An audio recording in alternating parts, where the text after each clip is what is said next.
नमस्कार दोस्तों, आपने कभी ना कभी खलंगा या नाला पानी का नाम तो सुना ही होगा।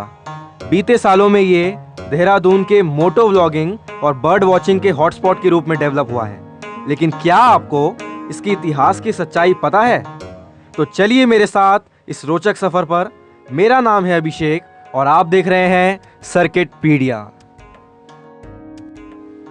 बात 1814 में हुई बैटल ऑफ नाला पानी की है, जहां कुछ 600 गोरखा सैनिकों ने 5000 अंग्रेजों के खिलाफ युद्ध लड़ा। और इस युद्ध के बाद कुछ ऐसा हुआ जो आज तक किसी और युद्ध में नहीं हुआ है। जीतने वाली अंग्रेजी सेना ने हारने वालों के लिए एक स्मारक बनवाया, जो आज खलंगा मेमोरियल के नाम से देहरादून की सहजधारा रोड पर मौजूद है।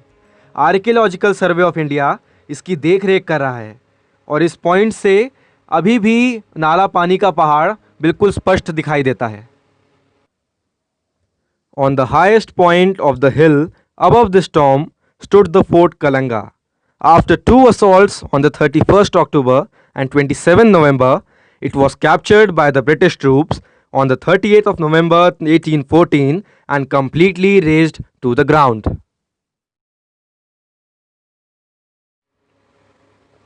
This is inscribed as a tribute of respect for our gallant adversary Balbhadar, commander of the fort, and his brave Gorkhas who were afterwards in the service of Ranjit Singh, shot down in their ranks to the last men by Afghan artillery.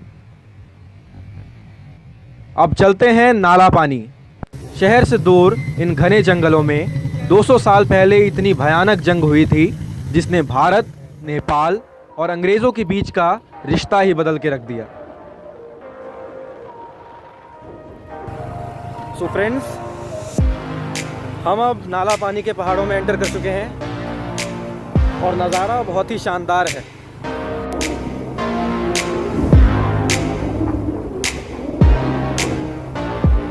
तो कहानी शुरू होती है 18वीं शताब्दी में।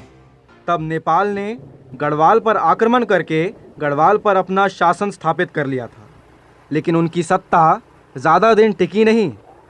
अंग्रेज़ों ने नेपाल पर अपना अधिकार जमाने के लिए 1814 में उत्तराखंड की तत्कालीन राजधानी देहरादून में प्रवेश किया।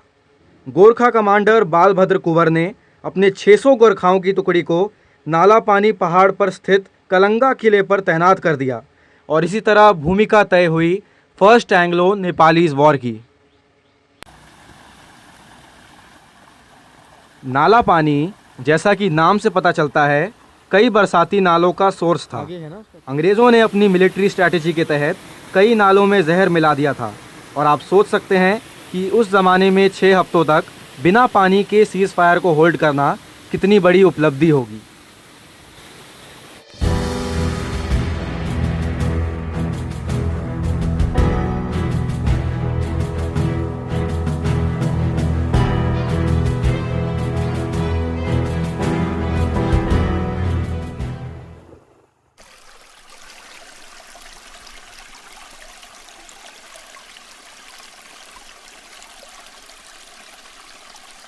खलंगा की चोटी 800 फीट ऊंची है, जहां पहले गोरखाओं का किला था। लेकिन जब अंग्रेज़ों ने युद्ध जीत लिया तो उन्होंने सोचा कि इतने छोटे किले को जीतने के लिए उन्हें इतनी बड़ी मात्रा में कैजुअल्टीज़ और गोला बारूद इस्तेमाल करना पड़ा। खलंगा का ये फोर्ट उनके लिए एक कलंक के समान था, इसीलिए उन्होंने इस किले को मिट्टी में मिला दिया और कहा जाता है कि आज उसी जगह पर एक नया स्मारक खड़ा है।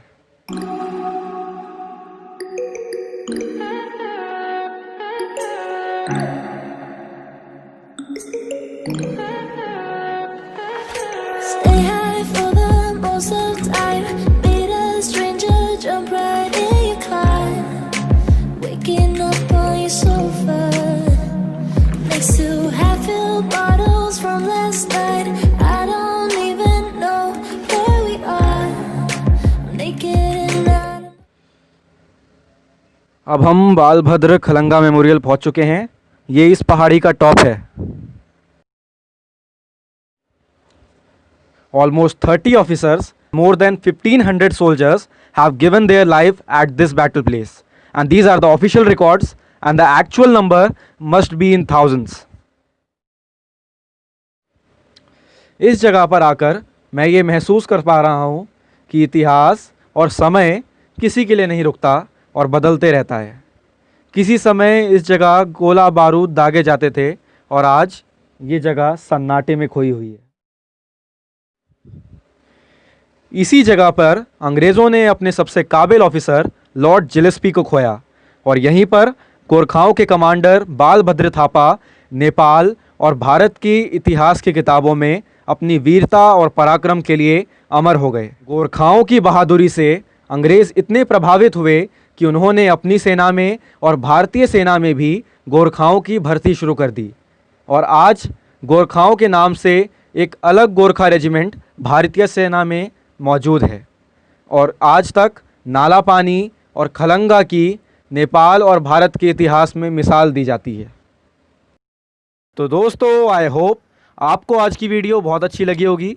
इसी तरह की और रोचक जानकारियाँ और हिस्टोरिक प्लेसेस पर घूमने के लिए हमारे चैनल सर्किटपीडिया को सब्सक्राइब करें और अपने दोस्तों के साथ ज़रूर शेयर करें। धन्यवाद।